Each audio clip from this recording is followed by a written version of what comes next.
Hi, this is Angelina Asante. Welcome to another episode of The Healthy Hypochondriac. Here I'm joined by Lorna Owens, RN and attorney. Geez, Lorna, you've got so many things. I can't wait to talk to you. How are you? First of all, I'm excited as usual to speak with you and thank you for having me. And I am well. Yay, I'm so glad. Now, you do this fun thing, Wellness Wednesday. Can you tell everybody about that? Yes, it's setting a day of the week where I know that I am responsible to have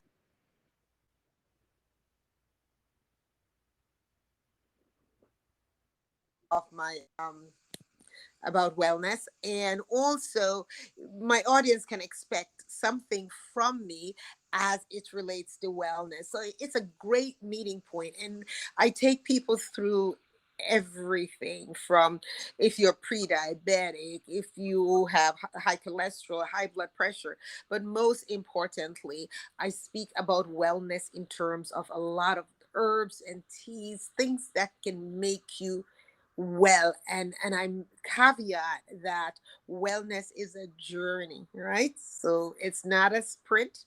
A little bit at a time, small changes make a big difference. Well, we met through a mutual friend, and you actually were in a cute little upscale boutique on South Beach, and I did my first book signing in South Beach with you. So you have a special place in my heart because one of my books was set there, and I thought it was so awesome to be on the road I was talking about in that book. But when I got there, I started looking at all of the cool things in your boutique, and you talk a lot about tea, but you also have other products too. Can you kind of tell us what you've got going on? Yeah, that was a lovely space. It was great to have you. You're just an awesome author. Then we have we're purveyors of fine teas, natural body wash and lotion, means soy. We do have a beautiful facial bar. We have soy candles, and the point of them for us is all our products are clean products, because I don't know if you realize right now there's quite a crisis on the market where the FDA has pulled some of the big brands because they have carcinogenic materials in Even them. So today, for they yeah, just did it again today. Yep. exactly. So, and we've been saying that, and I don't know if people have been hearing us, because people trust the market. They figure, well, if I buy it in a big store and it's been on the market for a long, long time, and there's an overseeing entity like FDA or something, then it must be good.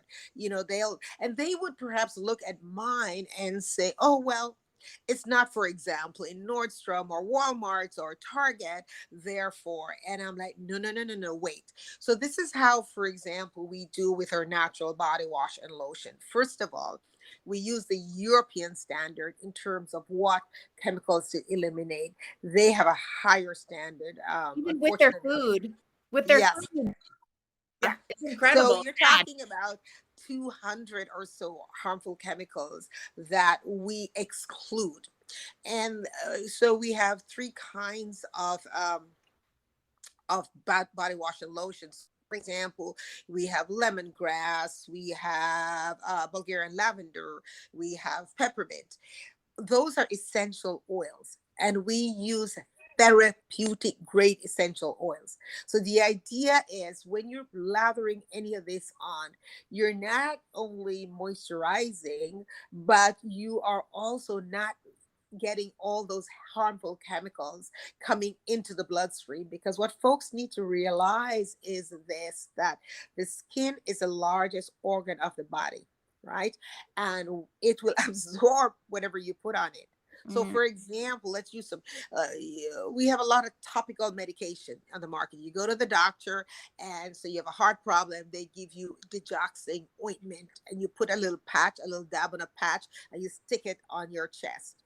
It absorb in. So I want people to remember and be cognizant of the fact that when you're lathering up soap or gel or bath lotion, whatever you put on your skin, it is topical, but it's also being absorbed into the bloodstream. So be really very discerning of what you put out on. And we are excited at Desert Sage, and we feel proud of the extremes we go through to make sure that we're putting a clean product on the market, and that we have independent lab verification for some of our products.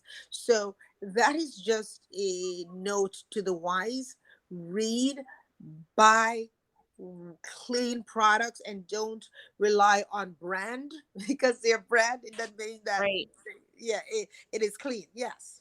So I do want to tell you this. I don't know if I've ever talked to you about this in the few times we chatted on these podcasts, but my oncologist told me, now I didn't have breast cancer, but he told me that the majority of breast cancers come from the quarter quadrant closest to your armpit where you're putting deodorant on. Yes. So he said, be very careful with deodorants. And every time I speak to cancer groups, I always warn people about how carcinogenic most deodorants are. People really Yes. don't know that. Yes. And that's It's a going right big, to your, yeah. because, right? That's our lymph node system where we're supposed to get rid of our toxins. That's one of our points where we get rid of our toxins. And that's literally blocking everything we're supposed to be getting rid of.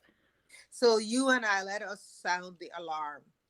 Be very careful of the brand of deodorant that you use, and look natural, really, really look natural, because the truth of the matter is that most times we don't need that much deodorant, right? Because Right. we're in an air conditioned place. We're not out in the desert, right? And also, if you shower enough, right? Because what smells as sweat is bacteria in our armpit that has deteriorated naturally, natural deterioration. And so basically, if you use a good soap that will help to clean your armpit very well and prevent bacterial growth, you don't have to use heavy duty deodorant. Do I use deodorant? Yeah, but I buy one that I cut a little piece off. It doesn't come in a can. It doesn't come from any big store, because I've always been mindful of that. That's not something I think we think of because we see the ads on TV and think, oh, the FDA cleared this. It's not going to hurt me. I think that that's the mentality. Even with the foods, like you were talking about European standards. I remember, a very famous macaroni and cheese company was banned in Europe because of the stuff that Ah, they put in it. And we eat it all the time in America because, well, our government says it's okay. So I think the problem is the government is not really regulating a lot of this stuff, and we're just making the assumption that they're going to protect us, and that's not the reality. yeah, we're depending on them, and they'll perhaps catch the big things, but us as individual can do this easily. I happen to live in Central Florida, which I guess where we grow a lot of our fruits and vegetables, more vegetables, and you can get a lot of organic and all like that. But also be mindful of what you are putting on as much as what you're putting in your body, because a lot of people are, say, vegan, but they use these horrible deodorant, or they use this horrible body wash and lotion.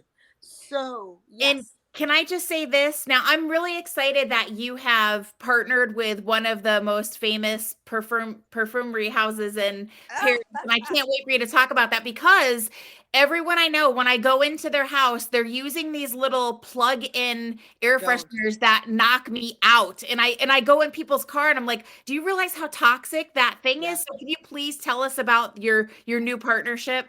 Yes, but for one thing, if you have plugins and those things you put in your car, like 3 things you put in your car, get rid of it right away. Get Yeah. rid of it. Pause this, go in and plug out everything. They're highly carcinogenic. I had a dream, meaning something I thought that would be fabulous, but it was beyond my ability to make that partnership. Because when you look at the big, I'll name drop Joe Malone or Chanel and all those big companies, that's where they get their stuff done. And what I mean is in grass, France. And one day, I just sent out loving energy, and I said, I'm going to call Gallimard. They're the oldest perfumery in the world. I think they were in 1746. Wow. I'm going to tell them who I am, and I'm going to ask them to partner with me. And I'm going to explain to them that 15% of all the proceeds go to support the work I do around the world through my foundation Footprints to save the lives of mothers and babies. I guess I made my case very well, and I am beyond excited that they have partnered with us. So we have three candles that we get from them, and you're talking about the real essential oils. So we have a rose musk that comes from them. We have a lavender leaf and a fig of Provence. If you've never had a fig, because it's kind of not something we think about, it is clean, it is fresh, it's delicious. And there's a big difference when you're using, Angelina, when you're using natural oil like the roses that they go pick thousands and thousands and put it in your candle or you're in your diffuser, than when you're getting synthetic. It's like night and day. It's like, oh, this is what rose is supposed to smell like. Oh, this is what lavender is supposed to smell like, because they're going to the lavender fields. Okay. And That's there, awesome. yeah, there are, I mean, they're as big as you can. I mean, you can't get any bigger, more impressive than Gallimar, and they are our partners, and I'm excited. That's awesome. I when you said that a few months ago, I was like, "Wow, this is really a big deal." So, can we talk a little bit about your teas? You're always doing these really highly informational videos on Facebook, and I encourage everyone to follow you. What I did not realize that you can drink a tea and help your blood pressure or drink a tea and help your diabetes. Can you kind of share that? Absolutely, absolutely. So first of all, let's let your listeners know that tea is the second most consumed beverage in the world. First is water. It's been drunk on for centuries, and it started as medicinal. People, and when we talk about tea, we're not speaking about herbals. We're talking about that which comes from the Camellia sinensis plant, meaning green tea, oolong tea, black tea, and so forth. What happens is how you get a green tea or a white tea is the processing. So all tea is like grape and wine comes from one plant. So for this conversation, I will make the distinction. So when I'm saying tea, I'm talking about green tea, black tea, oolong tea. So those teas have always for century been used as medicinal. A lot of the research that we have comes, it's on green tea, and because it's the one that people know most in a way. So green tea is good for your overall wellness. It's great. It might support heart health, it might support your blood pressure, diabetes. Technically, we would be comfortable saying if you drink about 3 cups of green tea a day, or tea in general, but we're talking about green tea, and you make some small life changes like exercise, get your 7 to 9 hours of sleep, you can bring your blood pressure down significantly. You may be even able to prevent certain kinds of cancer. The research is there. It looks really very, very good. So I would encourage people say, I don't like tea. That's because you've never had good tea. Most of us have never had. Don't drink tea out of a tea bag, because a lot of the tea bags have carcinogenic materials on it. Oh, no. Get loose single estate teas. So we move the top 2% in terms of quality of teas in the world. So you want to look at that. If you want to lose weight, my go-to tea would be oolong. Oolong is known in the processing to be very efficient in the way it impacts the way our cell um, supports our cell apportions insulin. So how the cell uptakes insulin and how it utilizes it is perhaps the word I want to use. Oolong is it work at the cellular level in that regard. So that will be oolong.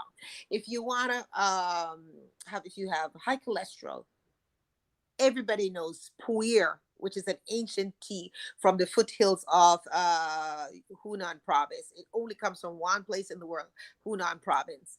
And the way it is processed allows it to develop natural statins. And as we know, statin will help reduce your cholesterol. So I have tons of customers on pu'er tea. Well, We're discussing this, but check with your doctor. Check with your doctor. Tell your doctor, do not get off your medication and say, I'm taking pu'er tea for low cholesterol. It will work. Remember, botanicals take about 2 months to work. but it will work. But also let your doctor, when you go to your doctor and they say, are you on any medication? Are you taking any herbals? You need to say, yes, tea. I'm drinking puer tea. Because all of these teas have medicinal qualities. Hibiscus